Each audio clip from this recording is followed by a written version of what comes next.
Hello! How are you today? This is Shan Merchant. I'm a relationship coach and an intimacy teacher, and I am shooting to you live from Ibiza today. Hello everyone.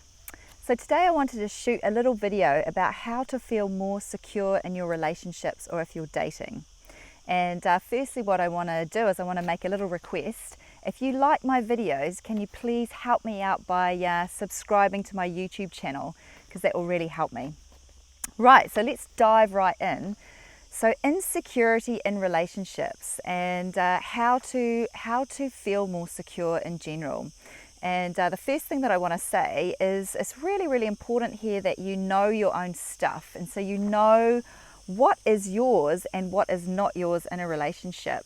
And for you to be able to do this, you have to have some degree of self-awareness yourself, some degree of what your childhood was like, how that is impacting you or has impacted you in previous relationships, how it's still impacting you now, what your edges are that you're working on, what the themes are, how these manifest. And so it's like, you know, you really need to know yourself. And once you start to understand yourself at that deeper psychological level, then you can start to differentiate what is yours and what is not yours.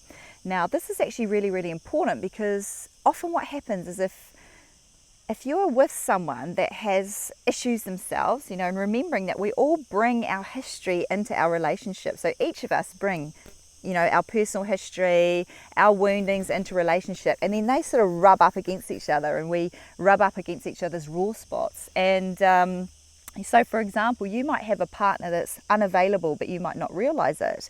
And so they might, you know, as you're starting to date them, as your relationship evolves, you might find that they're not naturally including you more and more in their life. And so you haven't met their friends when you've been going out for quite a long time, or for example they're doing things like they don't call you very often, even though you've talked about the fact that you need a little bit more attention in that area. You feel safer if you have more regular contact.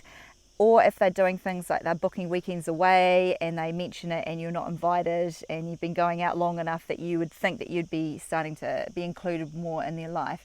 And so this makes you feel insecure.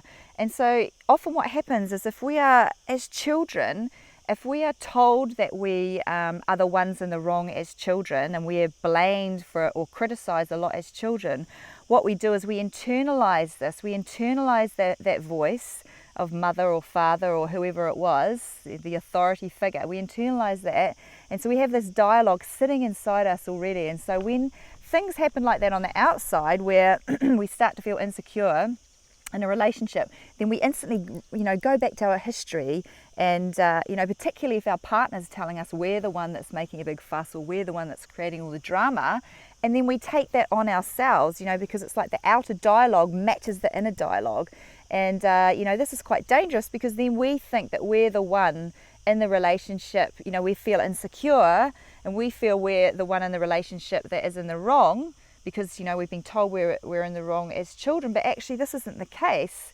And actually, often in these types of circumstances, there's some really valid reasons why you might feel insecure, and actually it's not your stuff. And that's when, if you have done work on yourself and investigated your past, and know yourself, then it's more easy to actually say, hang on, this isn't me, this is you, this is your stuff that you're bringing into the relationship here. And actually I'm feeling insecure because you're acting in this particular way. And for a healthy relationship to develop, then there's certain things that happen as part of a relationship building, and commitment also building. And so it's like much easier to be able to open these things up and talk about them and ask what you need, and then for the other person to hopefully take on some of that stuff and start to take responsibility for their own self in the relationship. So I guess my point in all of that is, often you might be feeling really insecure, but actually there's a valid reason to feel insecure, and you wouldn't identify that if you didn't know yourself. And also, if you've been told that you were wrong as a child, then you might mistakenly just accept that actually you were in the wrong again, and that, you know, you're feeling insecure, and trying to change that is very difficult. So the other thing that I want to say as well is, you know, sometimes there's lots of drama in relationships. Like sometimes some of my clients in my psychotherapy practice, you know, they'll come for therapy, and we'll be talking about their relationship, and we'll be talking about the fact that actually they're in a relationship with someone that's got really big reactions, and there's a lot of drama. And so it's very difficult to be in relationship with someone that's in their child, because lots of people in relationship, old feelings really intensify if you haven't done any work on yourself, and then you can end up regressing into that much younger part, that child that has the really big reactions and can get really, really upset but isn't owning any of their stuff. And so it's really, really hard to be in a relationship with someone that's acting out of their child, you know, that younger part. And also you don't want to be acting out of your child too, because two children together are not going to be able to have a healthy relationship. You know, the work in terms of the inner work that you do on yourself so that you can evolve and grow and open more to be into a healthy relationship is actually starting to recognize when those younger parts of yourself are activated and attend to them yourself. So not expecting your partner to do anything or say anything, but recognizing, okay, so that much younger part of mine has been activated here, and what I'm going to do is I'm going to attend to that part. And when I say attend to, I mean listening to with love and compassion, and soothing yourself, and, you know, doing some healing work on that part so that you're able to disidentify from that part. So you're not so stuck in that much more younger, wounded part, and you can actually come into your adult. You can come into the center where you can observe more and say, yeah, that part of me's been really activated today. I need some space actually today, because I really need to look after that part of me that's, you know, those feelings are really activated. And in that place you can actually go back into your competent woman, because you want to be a woman in relationship. You want to be the adult to adult in relationship is a healthy relationship. So the other thing that I wanted to say, of course, is that I really want to invite you to work on your own history, you know, to really grow that self-awareness, and actually, you know, it's much faster to do this, you know, to understand yourself at a really deep level if you do invest in yourself. And women that are high value do invest in themselves in some way: coach, therapy, workshops, any healing practice, anything resonates with you and you feel particularly drawn to. I want to encourage you to invest in yourself and heal yourself so that you can really open to life and open to these beautiful relationships that you're meant to have. And, you know, so let's say you're on the path, you've started doing some work on yourself, you're starting to increase your self-awareness, but you're still having some big reactions in your relationship, or you're still feeling insecure when you're dating. And the first thing that I want to say is remember that self-awareness takes time. This journey takes time. Like, you're not going to be able to heal yourself in 3 months, depending on the degree of your wounding and what it is that you're you know, working on in this lifetime. It can take time, significant time. And I also want to put in there that, you know, the journey is where you really live life. You know what I mean? It's not like, don't think, oh, well, when I'm healed, when I'm at the end, that's when I'm finally going to have that relationship, and I'm finally going to be happy in love, and I'm finally going to get what I want. It's not about that. It's not about the end point. It's about this beautiful journey that you're on, where you're really doing some of this more, you know, deep and intimate work on yourself, but then you're expanding and really growing into your womanhood and slowly opening into relationships over time.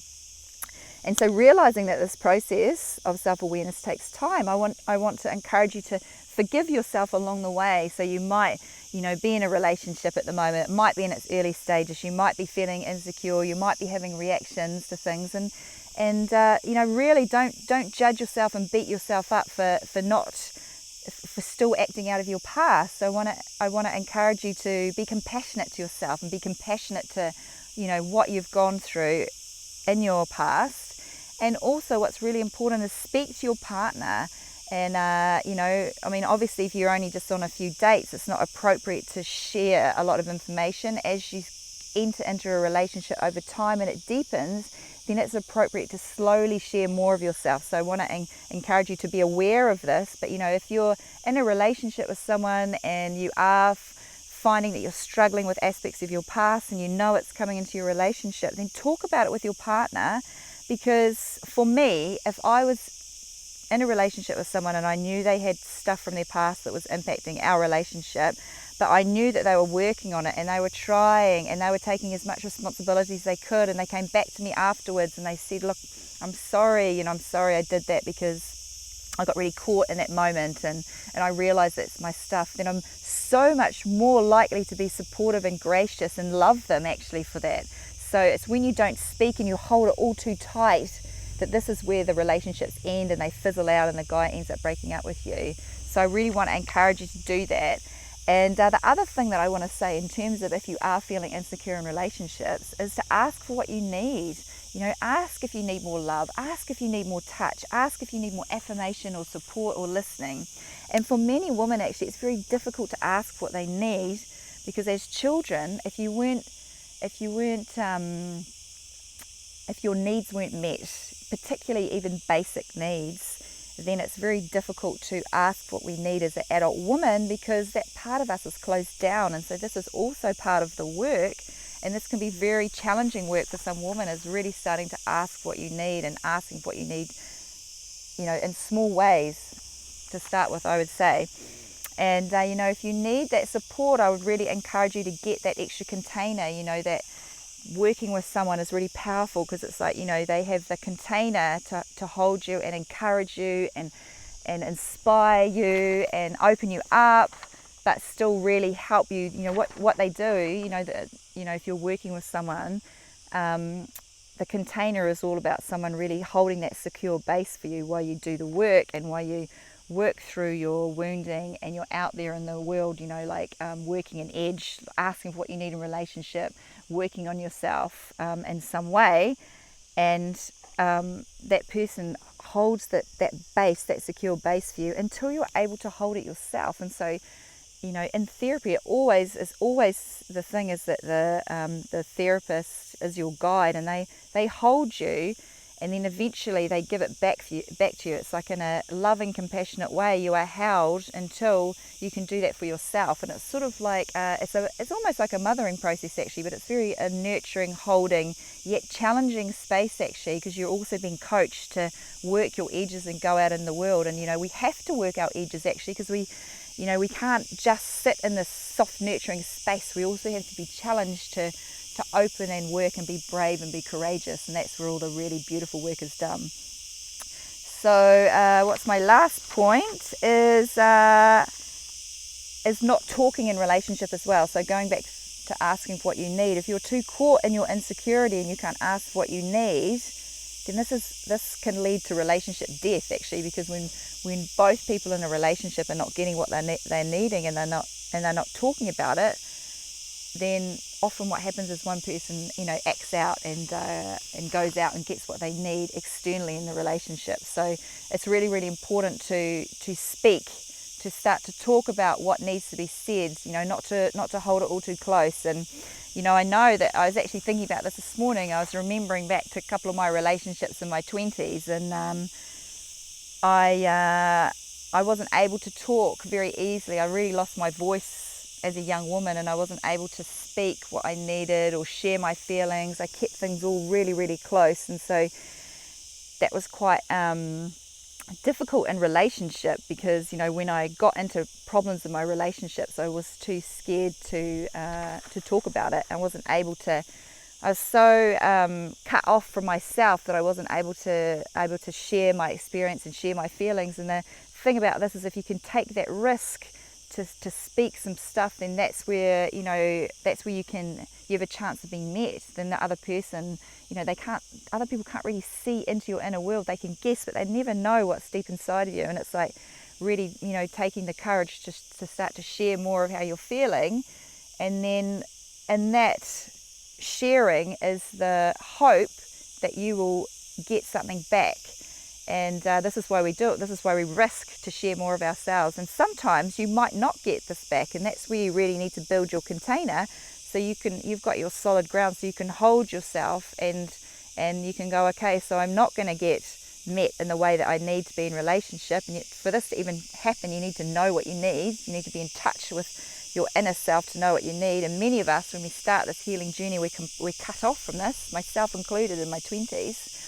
And you know, sometimes it does require to actually leave that relationship if you're not getting what you need, you know. So I guess in summary to all of this, you know, insecurity isn't always you. You know, there's different reasons why you might feel insecure in a relationship, and so it's really important to not go straight to self-blame and to really start to see if you can open it out and explore it. So anyway, I'm now at 15 minutes, so I've got to sign off because the Wi-Fi is actually quite weak where I live and I'll have problems uploading it to YouTube. So I'm wishing you a great day. I hope you found this useful.